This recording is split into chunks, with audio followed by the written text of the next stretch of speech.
Welcome back. We just started Tuck Everlasting yesterday, and today we're on chapter 2. Let me remind you of a few things about our book. We know that May Tuck and her family are characters in the book, and we also know Winnie Foster is a little girl who lives in a cottage right on the edge of the woods, and those woods, that forest area, belongs to the Foster family. Chapter 2.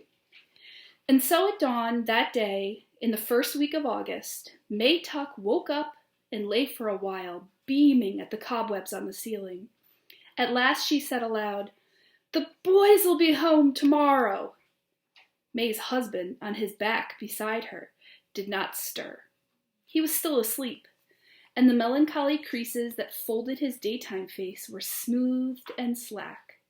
He snored gently, and for a moment the corners of his mouth turned upward in a smile. Tuck almost never smiled, except in sleep. May sat up in bed and looked at him tolerantly. "The boys'll be home tomorrow," she said again, a little more loudly. Tuck twitched and the smile vanished. He opened his eyes. "Why'd you have to wake me up?" he sighed. "I was having that dream again. The good one. Where we're all in heaven and never heard a tree gap." May sat there frowning, a great potato of a woman with a round, sensible face and calm brown eyes. "It's no use having that dream," she said. "Nothing's going to change." "You tell me that every day," said Tuck, turning away from her onto his side. "Anyway, I can't help what I dream." "Maybe not," said May, "but all the same, you should have got used to things by now." Tuck groaned. "I'm going back to sleep," he said. "Not me," said May. "I'm going to take the horse and go down to the wood to meet them." "Meet who?" "The boys. Tuck, our sons. I'm going to ride down to meet them." "Better not do that," said Tuck. "I know," said May, "but I just can't wait to see them. Anyway, it's 10 years since I went to Tree Gap. No one'll remember me. I'll ride in at sunset just to the wood. I won't go into the village. But even if someone did see me, they won't remember. They never did before, now did they?" "Suit yourself, then," said Tuck into his pillow. "I'm going back to sleep." May Tuck climbed out of bed and began to dress.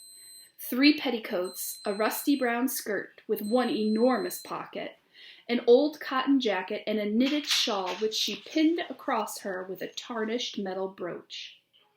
The sounds of her dressing were so familiar to Tuck that he could say, without opening his eyes, "You don't need that shawl in the middle of the summer." May ignored this observation. Instead she said, "Will you be all right? We won't get back till late tomorrow." Tuck rolled over and made a rueful face at her. "What in the world could possibly happen to me?" "That's so," said May. "I keep forgetting." "I don't," said Tuck. "Have a nice time." And in a moment he was asleep again. May sat on the edge of the bed and pulled on a pair of short leather boots, so thin and soft with age it was a wonder they held together. Then she stood and took from the washstand beside the bed a little square-shaped object, a music box, painted with roses and lilies of the valley. It was the one pretty thing she owned, and she never went anywhere without it.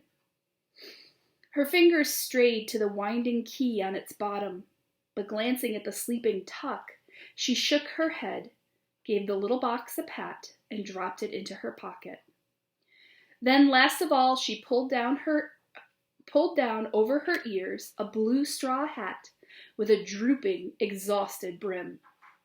But before she put on the hat, she brushed her gray-brown hair and wound it into a bun at the back of her neck.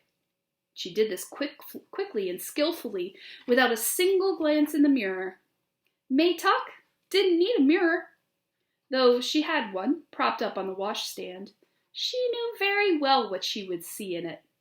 Her reflection had long since ceased to interest her.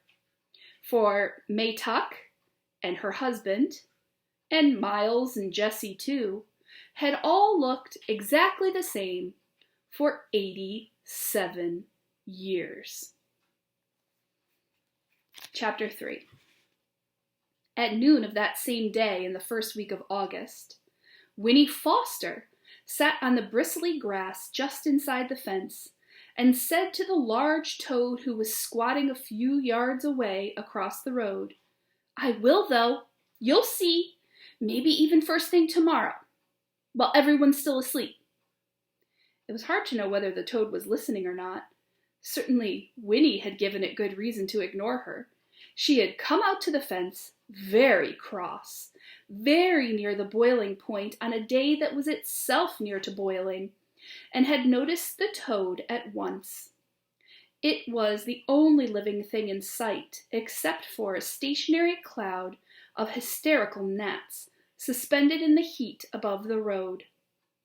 Winnie had found some pebbles at the base of the fence, and for lack of any other way to show how she felt, had flung one at the toad. It missed altogether, as she'd fully intended it should, but she made a game of it anyway, tossing pebbles at such an angle that they passed through the gnat cloud on their way to the toad. The gnats were too frantic to notice these intrusions, however, and since every pebble missed its final mark, the toad continued to squat and grimace without so much as a twitch. Possibly it felt resentful, or perhaps it was only asleep. In either case, it gave her not a glance when at last she ran out of pebbles and sat down to tell it her troubles. "Look here, Toad," she said, thrusting her arms through the bars of the fence and plucking at the weeds on the other side. "I don't think I can stand it much longer." At this moment, a window at the front of the cottage was flung open, and a thin voice, her grandmother's, piped, "Winifred, don't sit on that dirty grass. You'll stain your boots and stockings." And another, firmer voice, her mother's, added, "Come in now, Winnie. Right away. You'll get heat stroke out there on a day like this, and your lunch is ready." "See?" said Winnie to the toad. "That's just what I mean. It's like that every minute. If I had a sister or a brother, there'd be someone else for them to watch. But as it is, there's only me. I'm tired of being looked at all the time. I want to be by myself for a change." She leaned her forehead against the bars, and after a short silence went on in a thoughtful tone. "I'm not exactly sure what I'd do, you know, but something interesting, something that's all mine, something that would make some kind of difference in the world. It'd be nice to have a new name to start with, one that's not all worn out from being called so much, and I might even decide to have a pet, maybe a big old toad like you, that I could keep in a nice cage with lots of grass and—" At this, the toad stirred and blinked. It gave a heave of muscles and plopped its heavy mud ball of a body a few inches farther away from her. "Oh, I suppose you're right," said Winnie. "Then you'd be just the way I am now. Why should you have to be cooped up in a cage too? It'd be better if I could be like you, out in the open and making up my own mind. Do you know they've hardly ever let me out of this yard all by myself? I'll never be able to do anything important if I stay in here like this. I expect I'd better run away." She paused and peered anxiously at the toad to see how it would receive this staggering idea, but it showed no signs of interest. "You think I wouldn't dare, don't you?" she said accusingly. "I will, though. You'll see. Maybe even first thing in the morning while everyone's still asleep." "Winnie!" came the firm voice from the window. "All right, I'm coming," she cried, exasperated, and then added quickly, I'll be right there, Mama." She stood up, brushing at her legs where bits of itchy grass clung to her stockings. The toad, as if it saw that their interview was over, stirred again, bunched up and bounced itself clumsily off toward the wood. Winnie watched it go. "Hop away, Toad," she called after it. "You'll see. Just wait till morning." So far, we know that May Tuck and her husband and her two sons, Miles and Jesse, have been alive for over 80 years. I wonder how that's possible. And that poor Winnie Foster is just not happy in her house, and she's thinking about running away. So here's what I want you to think about before we read the next chapter tomorrow. Think about how you predict these characters' paths are going to cross. Okay, see you tomorrow.